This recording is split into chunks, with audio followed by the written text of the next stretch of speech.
৩০০ আসনে প্রার্থী দেবে গণ অধিকার পরিষদ। আওয়ামী লীগের লিফলেট বিতরণে বাধা, পুলিশের সঙ্গে সংঘর্ষ, সেনাবাহিনীর থানা পাহারা। খুলে দেয়া হলো মসজিদ মাদ্রাসার দরজা, ভারতে বিপদে পড়া হিন্দুদের আশ্রয় দিয়ে যে মানবিক দৃষ্টান্ত গড়লেন মুসলিমরা। জানাবো ইতালি যাওয়ার সময় নৌকাডুবি, মৃত 10 বাংলাদেশির পরিচয় মিলেছে। এবং সর্বশেষ জানাবো যুদ্ধকালীন পরিস্থিতির মতো সতর্ক থাকতে হবে বলছেন প্রধান উপদেষ্টা। শুনছিলেন সংবাদ শিরোনাম, এবারে বিস্তারিত। ৩০০ আসনে প্রার্থী দেবে গণ অধিকার পরিষদ। আসন্ন ত্রয়োদশ জাতীয় সংসদ নির্বাচনে এককভাবে ৩০০ আসনে দলীয় প্রার্থী দেবে গণ অধিকার পরিষদ। সোমবার এক সংবাদ বিজ্ঞপ্তিতে তথ্য জানিয়েছে দলটি।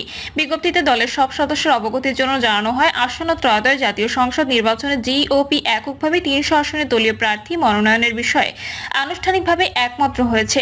এই প্রক্রিয়ার অংশ হিসেবে জিওপির সব পর্যায়ের নেতাকর্মীদের মধ্য থেকে নির্বাচনের প্রার্থিতা করতে আগ্রহীদের আগামী 15 ফেব্রুয়ারির মধ্যে পূর্ণাঙ্গ জীবন বৃত্তান্ত ও সংসদীয় আসন উল্লেখ করে দলীয় কর্মকাণ্ডের বিস্তারিত বর্ণনা সমেত আবেদনপত্র কেন্দ্রীয় দপ্তর বরাবর জমা দেওয়ার নির্দেশ দেওয়া হয়েছে। আবেদনের পরিপ্রেক্ষিতে দলীয় মনোনয়ন বোর্ড যাচাই বাছাই শেষে উপযুক্ত সময়ে পর্যায়ক্রমে দলের চূড়ান্ত প্রার্থীদের নাম ঘোষণা করা হবে। আওয়ামী লীগের লিফলেট বিতরণে বাধা, পুলিশের সঙ্গে সংঘর্ষ, সেনাবাহিনীর থানা পাহারা। গোপালগঞ্জে আওয়ামী লীগের প্রচারপত্র বিলি সন্দেহে আটক কর্মীকে চিনে নিতে পুলিশের উপর হামলার ঘটনার পর নিরাপত্তা দিতে রাতভর টুঙ্গিপাড়া থানা ঘিরে রাখে সেনাবাহিনী। রাত 9:30 থেকে সোমবার সকাল 8:30 পর্যন্ত সেনাবাহিনীর সদস্যরা সাজোয়া যান নিয়ে থানার সামনে অবস্থান করেন বলে জানান টুঙ্গিপাড়া থানার ওসি খোরশেদ আলম। তিনি আরও বলেন, পুলিশের উপর হামলা ও গাড়ি ভাঙচুরের ঘটনায় 521 জনকে আসামি করে মামলা করা হয়েছে। এর আগে রবিবার সন্ধ্যা 7টার দিকে টুঙ্গিপাড়া উপজেলার বঙ্গবন্ধু শেখ মুজিবুর রহমানের সমাধির পাশে খান সাহেব শেখ মোশাররফ হোসেন স্কুল অ্যান্ড কলেজের সামনে হামলার ঘটনা ঘটে। হামলায় টুঙ্গিপাড়া থানার 5 পুলিশ সদস্য আহত হন। হামলাকারী স্থানীয় আওয়ামী লীগের সমর্থক বলে জানিয়েছে পুলিশ। পরে এই ঘটনায় একজনকে আটক করা হয়েছে। পুলিশ জানায়, রবিবার সন্ধ্যায় ওই কলেজের সামনে আওয়ামী লীগের লিফলেট বিতরণ করেছিল স্থানীয় নেতাকর্মীরা। খবর পেয়ে লিফলেট বিতরণ বন্ধ করতে গেলে পুলিশের সঙ্গে নেতাকর্মীদের বাকবিতণ্ডা হয়। পুলিশের কাজে বাধা দেওয়ার অভিযোগে এই এলাকার মুদি দোকানি সাফায়েত গাজীকে আটক করে নিয়ে যাচ্ছিল পুলিশ। এর সময় পুলিশের গাড়ি আটক করে ভাঙচুর চালায় নেতাকর্মীরা। এছাড়া পুলিশের এক সদস্যকে অবরুদ্ধ করে হামলা চালায় স্থানীয়রা। খবর পেয়ে থানায় অন্য পুলিশ সদস্যরা ঘটনাস্থলে গেলে তারাও নেতাকর্মীদের তোপের মুখে পড়েন। পরে ঘটনাস্থলে উপজেলা নির্বাহী কর্মকর্তা গিয়ে অবরুদ্ধ পুলিশ সদস্যকে ছাড়িয়ে নেন। ঘটনার পর থেকে ওই এলাকায় নিরাপত্তা দিতে বেশ কয়েকটি সাজোয়া যান নিয়ে টুঙ্গিপাড়া থানার সামনে অবস্থানের সেনাবাহিনী। এছাড়া ওই এলাকায় অতিরিক্ত পুলিশ ও আইন শৃঙ্খলা রক্ষাকারী বাহিনীর সদস্যদের মোতায়েন করা হয়। ওসি খোরশেদ আলম বলেন, থানা সহ পুলিশ সদস্যদের নিরাপত্তাজনিত কারণে সাজোয়া যান নিয়ে সেনাবাহিনীর সদস্যরা থানার চারপাশে অবস্থান নেয়।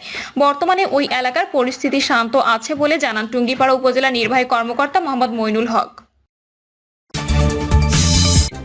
খুলে দেয়া হলো মসজিদ মাদ্রাসার দরজা, ভারতে বিপদে পড়া হিন্দুদের আশ্রয় দিয়ে যে মানবিক দৃষ্টান্ত গড়লেন মুসলিমরা। ভারতে হিন্দু সম্প্রদায়ের সবচেয়ে বড় ও ঐতিহ্যবাহী ধর্মীয় উৎসব হলো কুম্ভ মেলা। গত 29শে জানুয়ারি এই মেলায় পদপিষ্ট হওয়ার ঘটনার পর হাজারো বিপন্ন পুণ্যার্থীদের আশ্রয়ের জন্য উত্তরপ্রদেশের প্রয়াগরাজের মুসলিমরা খুলে দিয়েছিলেন মসজিদ মাদ্রাসার দরজা। জানা যায়, পদপিষ্ট হওয়ার ঘটনার পরে ইলাহাবাদে তীব্র যানজটে আটকে পড়েন বহু পুণ্যার্থী। ভিড়ে অনেকে সেই যানজটে চাপতে পারেননি। তাদের জন্য মসজিদ, মাদ্রাসা, এমনকি নিজের বাড়ির দরজা পর্যন্ত খুলে দিয়েছেন স্থানীয় মুসলিমরা। সেই সঙ্গে খাবার পানির ব্যবস্থা করা হয়েছে, এমনকি পুণ্যার্থীদের জন্য কম্বলের ব্যবস্থা করা হয়েছে। খবর ভারতীয় সংবাদ মাধ্যম দ্য নিউ ইন্ডিয়ান এক্সপ্রেসের। ভারতের উত্তরপ্রদেশ রাজ্যের প্রয়াগরাজ্যের স্থানীয় মুসলিমদের কথায়, এটাই প্রয়াগরাজ্যের সংস্কৃতি, যা স্থানীয়ভাবে গঙ্গা জামনি দেহজাব নামে পরিচিত। ধর্ম বর্ণ নির্বিশেষে মানুষের দিকে মানুষের হাত বাড়ানোর প্রমাণ আরও একবার পাওয়া গেল। মুসলিম বিদ্বেষের রাজনৈতিক ইন্ধন সত্ত্বেও এই সংস্কৃতি বা মানবিকতা শুধু প্রয়াগরাজের নয়, অন্যত্র এমন দৃশ্য বিদ্যমান। সম্প্রতি কাশ্মীরের বরফের কারণে একদল পর্যটক আটকা পড়েছিলেন। স্থানীয় মুসলিমরা তাদের উদ্ধার করে মসজিদে আশ্রয় দিয়েছিলেন। পরদিন উদ্ধারকারী দল আসা পর্যন্ত তাদের জন্য খাবার পানীয়র ব্যবস্থা করেছিলেন তারা। ভারতীয় গণমাধ্যমে খবর, বাড়ির নারীরা এসব পুণ্যার্থীদের জন্য সাধ্যমতো খাদ্য পানীয়র ব্যবস্থা করেন। কোনো কোনো এলাকায় সেই রাতের ভান্ডারা ও লঙ্গরের আয়োজন করা হয়েছিল। স্থানীয় মুসলিমদের মতো শিখ সম্প্রদায়ের মানুষেরা খুলে দিয়েছিল গুরুদ্বারের দরজা। আশ্রয় দেওয়া হয়েছিল বিপর্যস্ত, উদ্ভ্রান্ত, অসহায় মানুষদের। ইতালি যাওয়ার সময় নৌকাডুবি, মৃত 10 বাংলাদেশির পরিচয় মিলেছে। অবৈধভাবে সমুদ্রপথে ইতালি যাওয়ার সময় নৌকাডুবিতে নিহত 23 বাংলাদেশের মধ্যে 10 জনের পরিচয় পাওয়া গেছে। তাদের বাড়ি মাদারীপুরের রাজৈর উপজেলায়। মামা ভাগ্নে সহ নিহতর পরিবারে চলছে মাতম। এই ঘটনায় জড়িত দালালদের দৃষ্টান্তমূলক শাস্তির দাবি জানিয়েছেন স্বজন ও এলাকাবাসী। পুলিশ বলছে, সংসারের সচ্ছলতা ফেরাতে অবৈধভাবে সমুদ্রপথে ইতালি পাড়ি জমাতে গিয়ে একসঙ্গে একই উপজেলার 10 যুবকের মৃত্যু হয়েছে। এলাকা জুড়ে চলছে মাতম। এ ব্যাপারে আইনগত ব্যবস্থা নেওয়া হবে, আর নিহতদের লাশ দেশে ফিরিয়ে আনতে প্রয়োজনীয় পদক্ষেপ নেওয়ার কথা জানিয়েছে জেলা প্রশাসন।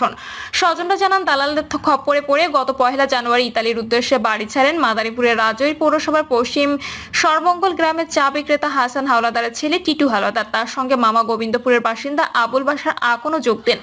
গত 24 জানুয়ারি লিবিয়া থেকে একটি ইঞ্জিন চালিত নৌকায় যাত্রা করেন তারা। মাঝপথে ভূমধ্যসাগরে নৌকাডুবিতে প্রাণ হারায় মামা আবুল বাশার ও তার ভাগ্নে টিটু। পাশাপাশি নিহতদের লাশ দেশে ফিরিয়ে আনতে সরকারের সহযোগিতা চেয়েছে তারা। দালালদের বিরুদ্ধে আইনগত ব্যবস্থা গ্রহণের আশ্বাস দিয়েছে পুলিশ, আর নিহতদের লাশ দেশে ফিরিয়ে আনতে দূতাবাসের মাধ্যমে প্রয়োজনীয় পদক্ষেপ নেওয়ার কথা জানিয়েছে জেলা প্রশাসন। যুদ্ধকালীন পরিস্থিতির মতো সতর্ক থাকতে হবে, বলছেন প্রধান উপদেষ্টা। চলতি বছরকে দেশের জন্য অত্যন্ত গুরুত্বপূর্ণ উল্লেখ করে আইন শৃঙ্খলা রক্ষাকারী বাহিনীকে সর্বোচ্চ সতর্কতা অবলম্বনের নির্দেশ দিয়েছেন অন্তর্বর্তী সরকারের প্রধান উপদেষ্টা অধ্যাপক ডক্টর মোহাম্মদ ইউনূস। রাষ্ট্রীয় অতিথি ভবন যমুনা নিরাপত্তা বাহিনীর শীর্ষ কর্মকর্তাদের সঙ্গে আইন শৃঙ্খলা পরিস্থিতির পর্যালোচনা সভায় তিনি এই নির্দেশ দেন। সভায় স্বরাষ্ট্র উপদেষ্টা লেফটেন্যান্ট জেনারেল জাহাঙ্গীর আলম চৌধুরী, প্রধান উপদেষ্টার বিশেষ সহকারী মোহাম্মদ খুদা বক্স চৌধুরী, স্বরাষ্ট্র সচিব নাসিমুল গনি এবং police, BGB, RAB, DMP, coastguard ও বিশেষ শাখার প্রধানরা উপস্থিত ছিলেন। প্রধান উপদেষ্টা নিরাপত্তা বাহিনীর প্রধানদের আইন শৃঙ্খলা পরিস্থিতি বিঘ্নিত করার যে কোনো প্রচেষ্টার বিরুদ্ধে সতর্ক থাকার নির্দেশ দিয়ে বলেছেন, যুদ্ধকালীন পরিস্থিতির মতো আমাদেরকে সতর্ক থাকতে হবে। এই বছরটি দেশের জন্য অত্যন্ত গুরুত্বপূর্ণ। কাউকে বিশৃঙ্খলা ও অরাজকতা সৃষ্টির সুযোগ দেওয়া যাবে না। প্রধান উপদেষ্টা যোগ করেন, নিরাপত্তা বাহিনীগুলোকে সর্বোচ্চ আধুনিক যোগাযোগ প্রযুক্তির ব্যবহার নিশ্চিত করতে হবে, যাতে তারা দ্রুত পরিস্থিতি নিয়ন্ত্রণে আনতে পারে। আমাদের অবশ্যই একটি কমান্ড সেন্টার বা কমান্ড সদর দপ্তর স্থাপন করতে হবে, যা পুলিশ ও নিরাপত্তা বাহিনীগুলোর মধ্যে সমন্বয় সাধন করবে। তিনি বলেন, নতুন কমান্ড কাঠামো, দক্ষতা ও নিবিড় পর্যবেক্ষণের মাধ্যমে দেশের সকল বাহিনী ও থানা এবং আইন শৃঙ্খলা রক্ষাকারী সংস্থাগুলোর মধ্যে সমন্বয় সাধন করবে।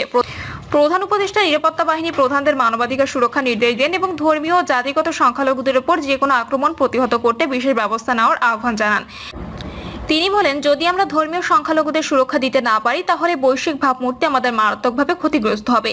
এই বিষয়ে আমাদের সম্পূর্ণ স্বচ্ছ হতে হবে। পুলিশকে চাঁদাবাজদের বিরুদ্ধে কঠোর অভিযান চালানোর নির্দেশ দেন প্রধান উপদেষ্টা।